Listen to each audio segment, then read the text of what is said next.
পরিবর্তন যাত্রা শুরু হয়েছে বেশ কয়েকদিন আগে পশ্চিমবাংলা থেকে 9টা বিভাগে ভাগ করে আজকে কলকাতা মহানগরের 4টি জেলার মানে আমাদের সাংগঠনিক জেলার 29টি বিধানসভায় আমাদের এখান থেকে পরিবর্তন যাত্রার রথ পাঠিয়ে দেওয়া হলো এবং সেখানে বিভিন্ন বিধানসভাতে এই কদিন ধরে আমাদের এই পরিবর্তন যাত্রার কর্মসূচি চলবে।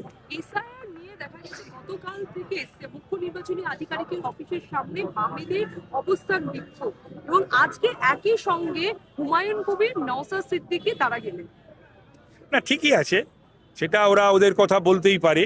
কথা একটাই হবে, দুরকম কথা যেন না হয়, তাহলে মানুষও কি ভাববে রাজনৈতিক দলগুলোর সম্বন্ধে বা রাজনৈতিক ব্যক্তিত্ব বা পদাধিকারী দল চালাচ্ছে যারা, একটাও বৈধ ভোট বাদ যাবে না, একটাও অবৈধ ভোট থাকবে না, অভারতীয় ভোট একটাও থাকবে না। No SIR in befitting manner, no vote.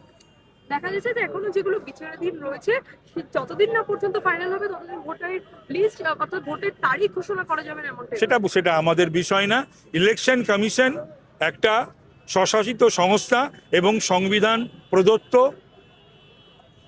প্রচুর ক্ষমতা দেওয়া রয়েছে। দুটো কাজ তাদের, একটা নির্ভুল ভোটার লিস্ট তৈরি করা এবং একটা ফ্রি ফেয়ার শান্তিপূর্ণ নির্বাচন ভারতবর্ষের মানুষকে, বিভিন্ন রাজ্যের মানুষকে উপহার দেওয়া। তৃণমূল কংগ্রেস যেটা অভিযোগ করছে যে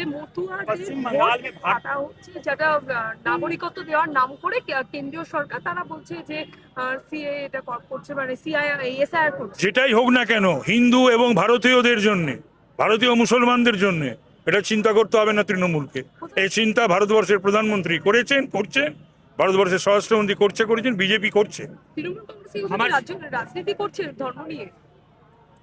রাজ্য তো সাম্প্রদায়িক তাস খেলছে, গন্ধা ধর্ম এই রেড রোডে দাঁড়িয়ে কোনো একটা সম্প্রদায়ের পরবে তো মমতা ব্যানার্জি বলে গেছেন, তার মন্ত্রীরা, তার এমএলএরা বিভিন্ন সময় হিন্দুদের আক্রমণ করে কি কথা বলেছেন তার ঠিক নেই। কোনো ব্যবস্থা দলের তরফ থেকে, সরকারের তরফ থেকে বা প্রশাসনের তরফ থেকে কি নেওয়া হয়েছে? আরো ভালো ভালো খবর দেখতে সাবস্ক্রাইব করুন বাংলা হান্টের ইউটিউব চ্যানেল। বাংলা হান্টের আরো খবর দেখতে নজর রাখুন।